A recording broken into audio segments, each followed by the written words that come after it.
the Pentagon came out and said this very interesting thing yesterday. Listen. Well, the Speaker can speak for herself, and whatever she wants to say on this trip is really her prerogative.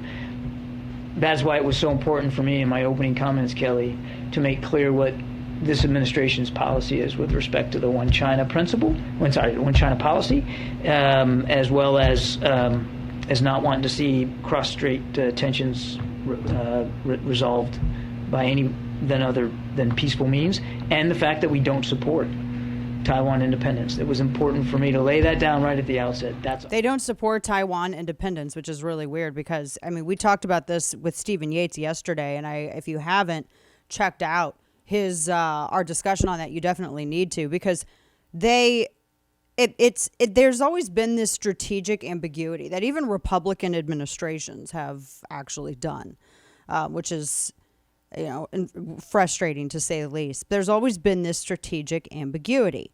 And the ambiguity has been, well, they're not really part of China, but we don't want to make China mad, so we're just gonna kind of walk around the whole entire time and do surprise delegation visits. Now, like I said, we talked about this with Yates. I mean, Taiwan has not ever historically been part of China. It hasn't been since the Qing dynasty ceded the island, which was comprised of the Manchu peoples, and they descended from other folks who immigrated from Manchuria. They had Japanese control for a little bit up until after World War II, and the dynasty only ever used the island as a shield during the war with the Japanese, and never really actually incorporated it fully into part of mainland China. In fact, they always treated them as second-class citizens, and so Taiwan was always uniquely its own. And after World War II, there was a brief period where I think it was a part of the Han regime had actually administrated the island brutally. They ruled it brutally for only like 4 years. And then afterwards, Taiwan resisted. So this idea that everyone else, is supposed to recognize Taiwan as part of China because China has, all these rockets pointed at Taiwan. I mean, it's ridiculous. It's historical revisionism. Of course, that's China. China already went through their wokery when they decided to revise their history, and they had their great cultural revolution under Mao and the man-caused famine, which killed millions of people. So, yeah. And I'm of two minds of this. Because right now we were watching, they had Chinese tanks on these beaches opposite Taiwan, and Pelosi landed. It's nighttime there. It's like 1 o'clock in the morning there, so we're not going to see any action there until this evening. Landed in Taipei at like 10 something their time. They're 12 hours. Is it 12 hours behind? Yeah, or ahead technically, right? Yeah.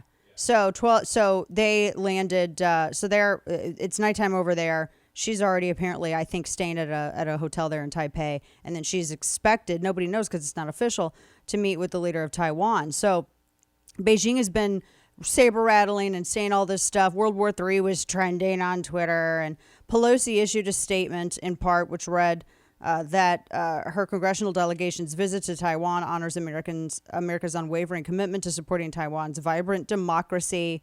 It's one of several congressional delegations to Taiwan. It no way contradicts longstanding U.S. policy.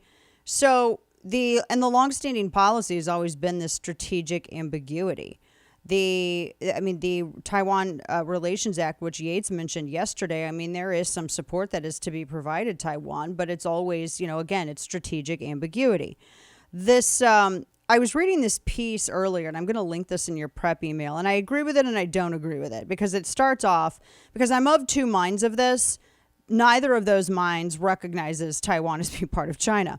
But the mind that I am on is why Nancy Pelosi is doing this now. And we discussed this yesterday. She could have done this numerous times. So why now? And is there a backup plan if, China does decide to get froggy, which both Yates and I don't think that they will, because Xi Jinping is not going to do anything that actually harms China, and doing something right now with their economy and their falling birth rate that absolutely would harm them. But this piece that I was reading, it was kind of interesting. It called Nancy Pelosi the Franz Ferdinand of America in a way. Here, an unpopular It was a piece written by Malcolm K.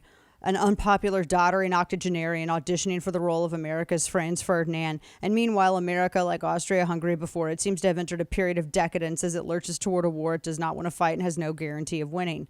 I mean, there is no guarantee. There's no guarantee in any war ever. There's only guarantee in your preparation of it. And the one thing that we know about our preparation of it is that there sure as hell is no guarantee, because we've been so focused on wokery. And we've talked about this before. I'm not even sure how we would perform in the Pacific Theater if something like this were to happen.